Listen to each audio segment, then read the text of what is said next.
Welcome back to the channel. Tommy with Elevation Every Weekend here. In today's video, I'm going to bring to you my full review of the Surly Wednesday. As someone that has put hundreds of hours and thousands of miles on my 2020 Surly ice cream truck and my 2014 Surly Pugsleys, I definitely have a good feel for the differences and the nuances of those bikes, and as a result I think I can give you really good feedback on how the Surly Wednesday stacks up to those. The Wednesday came out about 5 years ago and was designed as an all-around fat bike, to use Surly's marketing speak. It was designed to essentially split the difference between the max tire, more trail-oriented ice cream truck and the more upright adventure geometry of the iconic Pugsley, which at the end of its lifespan they actually did lengthen the wheelbase on for more stability. Before we get to my actual ride impressions and footage of the Wednesday, I did want to give just some brief overview of the technical specs of the bike. Being a Surly, it of course uses their classic 4130 chromoly steel frame. The head tube angle of the Wednesday is at 69 degrees and the chain stays are at 435 millimeters. So neither of those figures nor the geometry as a whole is particularly progressive by today's standards.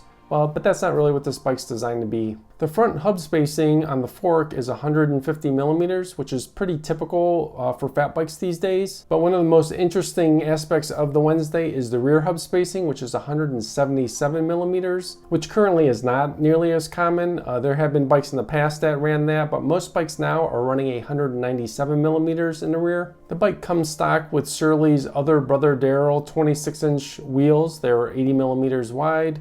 And it's fitted with 3.8-inch Surly Nates, which are 60 TPI tires. Surly does state that the bike can handle up to a 4.6-inch tire in the rear, and that is with the wheel at the full rearward position. However, this bike I'm reviewing happens to have a set of Surly 4.3-inch Ednas, which I am a big fan of. And even though this is smaller than the stated 4.6-inch max tire size, this bike does exhibit some chain rub in the top 2 or 3 gears. And that's despite experimenting with moving the wheel in every possible position in the rear dropouts. After reaching out to Surly, they did respond back and they did indicate that that 4.6-inch max tire size is really a frame clearance only stated width. They said unfortunately it did not necessarily take into account various drivetrain options. So just something to be aware of with this bike. And speaking of the drivetrain, this bike is running the stock fitted SRAM Eagle SX 1x12 drivetrain. And it also has the SRAM Dub bottom bracket and crankset.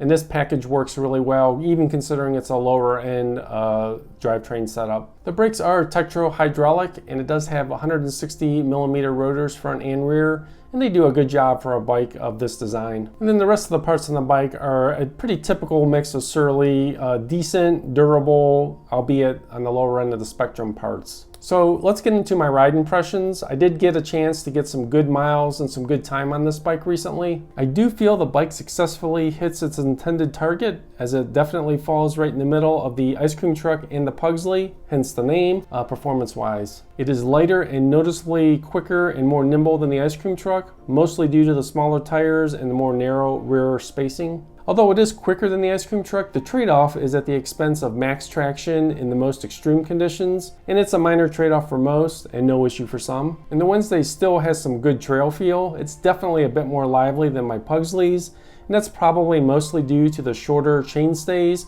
which are actually slightly shorter than the ice cream truck as well. Visually, the frame design and aesthetic is very similar to the ice cream truck, other than the obviously more narrow 177 millimeter rear hub spacing. The most notable visual cue is the straight seat tube, whereas the ice cream truck has a bent seat tube to really tuck up the rear tire. I think the all-natural grape color is really spot on for this bike, and the gray decals look great, especially in person, and I actually wish I had those on my ice cream truck instead of the black decals. Another really nice aspect to this bike is the price point, and it comes in at $1,675 in the US. And that's actually significantly lower than the ice cream truck, which lists at $2,099 in the United States. Another major strong point of this bike is its versatility. And to demonstrate the versatility, my brother actually does use this bike for summer trail riding, and of course for winter snow riding, and that's mostly in the stock configuration. But as you can see here, he regularly does kit it up and use it for regional bike packing excursions. And it handles all of the additional gear, racks, and weight with ease. And again, speaking of versatility, as you can see here, the Lanky Cyclist did a completely different build on his Wednesday. He fitted his bike with some lightweight carbon parts and some lightweight fast rolling tires, and was able to get it under 30 pounds and use it as a fast, fun trail bike in the summer and fat bike in the winter. If you want more details on his build, you can check out the link in the description below to look at his video. So as you can see, like many Surly bikes, the Surly really does effectively cover a wide range of uses, and it really is a great bike for you to make it your own, as Surly encourages. So to summarize, the Surly Wednesday really does match the marketing, as it is equally adept in the dirt,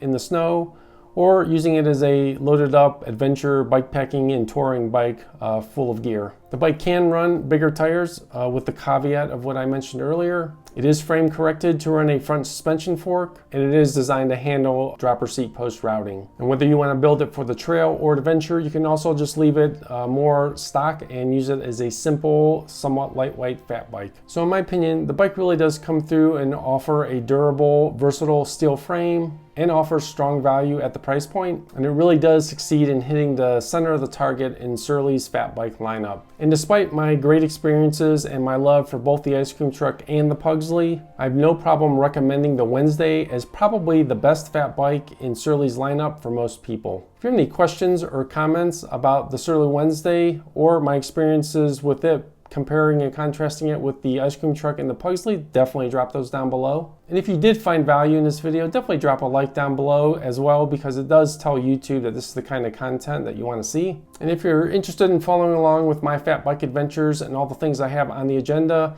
definitely subscribe to the channel. It does really help out the channel. Thanks a lot and have a great day.